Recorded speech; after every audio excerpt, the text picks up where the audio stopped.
పెద్ద అందమైన అడవిలో ఓ బలమైన సింహరాజు తనే అందరికంటే తెలివైనవాడని అనుకుంటూ ఉండేవాడు. సింహరాజు ఓ పెద్ద రాతిపై కూర్చొని అడవిని పరిశీలిస్తున్నాడు. ఇతర జంతువులు ఎదుట కూర్చొని గౌరవం చూపుతున్నాయి. ఒకరోజు ఓ చిన్న బాతు సింహం గుహకి వచ్చి సింహంను చూసి నవ్వి, "ఓ మహారాజా, మీకు బలం ఉంది. మీరు అందరికంటే తెలివైనవారని విన్నాను. కాని మీరు నాకంటే తెలివైనవారా?" సింహం గర్జించి, "నువ్వు నాకంటే తెలివైనదానివా? ఇది చాలా హాస్యాస్పదంగా ఉంది." అప్పుడు బాతు అడవిలోని జంతువులైన గుడ్లగూబ, కోతి ముందు సింహంతో ఇలా చెబుతుంది, "మనం 2 లేదా 3 పందెంలు ఆడదాం. దానిలో మీరు గెలిస్తే మీరు తెలివైనవారు అని నమ్ముతాను."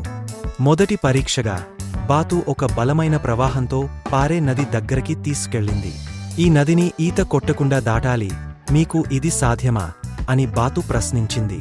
సింహం కంగారు, భయంతో అటూ ఇటూ చూసింది. ఎందుకంటే అది ఎలా చేయాలో తెలియదు. చిన్న బాతు ఒక తేలిపోతున్న దుంగపై ఎక్కి నది ప్రవాహంతో సులభంగా దాటింది.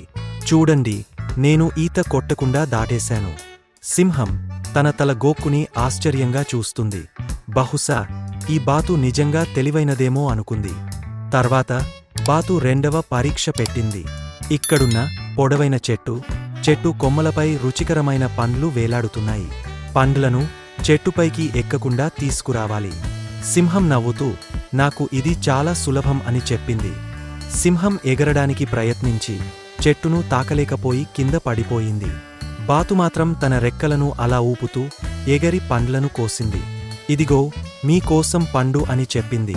సింహం గబుక్కున ఆశ్చర్యంతో చిన్న బాతు వైపు చూసింది.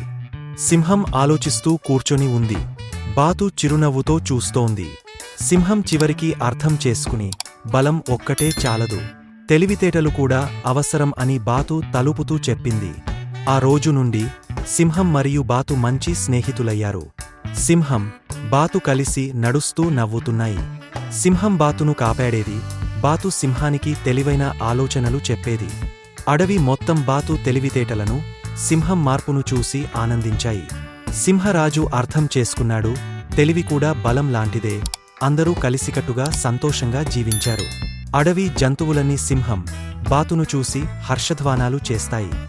Please like, subscribe our channel.